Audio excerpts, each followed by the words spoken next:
Hey, I'm Dave LaCalle with HeadGames Motorworks, and today we are going to discuss pocket ports. What are they? Check it out.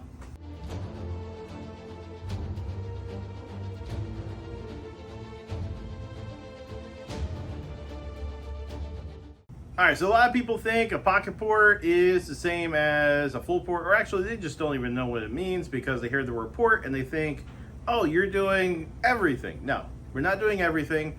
We're only porting the area underneath the valve seat and the short side radius. The short side radius is, well, this is a radius. Well, somewhat, kind of, but that's what we're going to change. We're going to make this a radius.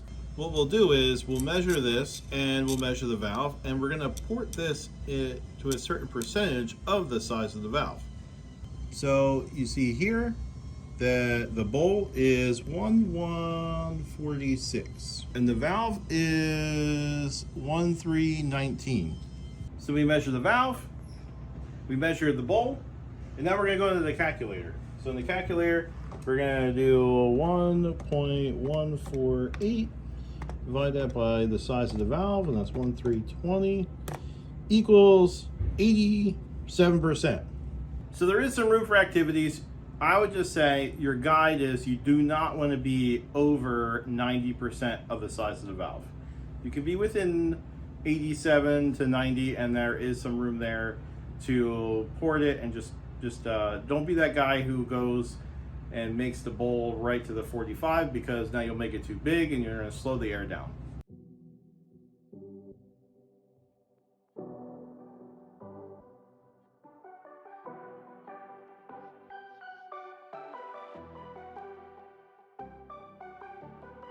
Now what I'll do here is I'll port it out to a size, say, I'll make it unspecific, and then I'll measure it, and we'll do it again until we get to the correct size, and we move on. We do all 12. So we're only doing the bowl area and the short side radius.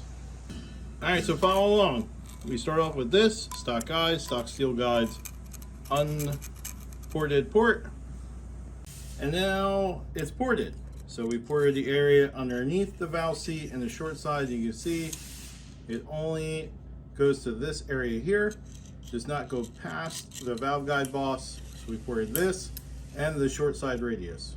And you'll notice that we knocked the valve guides out. We knocked the valve guides out for a couple reasons. First off is you can't really get all the way down here without knocking the guide out.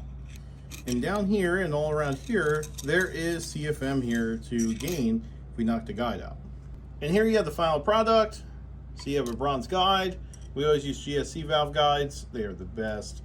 So we have a GSC guide. If we're going to go to an aftermarket valve, which we always are when we do a pocket port, we go to an aftermarket valve. Now we can resize the valve guide in relation to the valve, because that's actually, it's different. So if you use an aftermarket valve and you put it in a stock guide, you're going to have excessive guide clearance, and it takes heat away from the valve. So a lot of people think that if I port something that it's instantly going to make extra CFM, but that's actually not the truth, especially when we're talking about a pocket port. You get the valve job wrong, you size it wrong, and the whole thing is actually a dud. It's not a pick-me-up, it is a loss.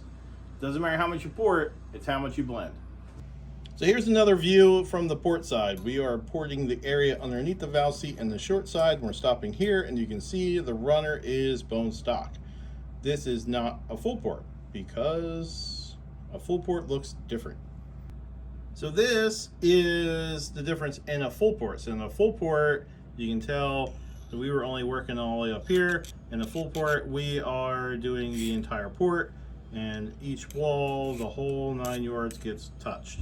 Now you might notice the clay in here. The clay is because this is the port that we use to do our CNC port. So we port it and then we send it out, get it digitized, and they have to put this clay here because the valve guide hole is there, and that way they can just digitize the whole port. Now it's neat to see is that although you CNC it and you can tell that the port was all done, now if you look over here at the CNC port doesn't really look the same. And that is because the port, when you go to port these things, they are all not the same. So things are, this is where the port should be, but it's not.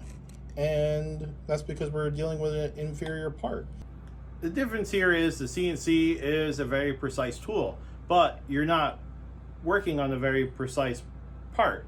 So there's going to be variances. So if you guys are doing your pocket ports or we're doing our pocket port, no, we're not going to flow every port. And besides the fact, like even when we're talking about a 2JZ, there is 3 different intake ports, 3 different exhaust ports. Everything is different right from the OEM. So you're probably wondering why there's even a pocket port. Well, the pocket port is something that we came up with.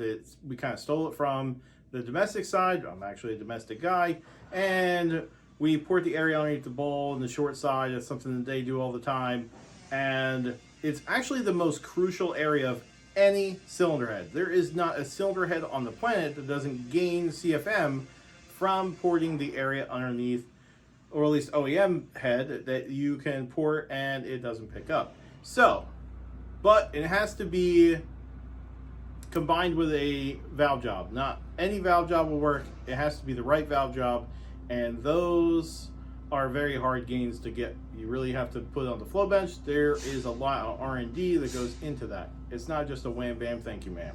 All right, I hope this clears up some confusion. Please like, subscribe, comment below. I'd love to hear from you. Toodles.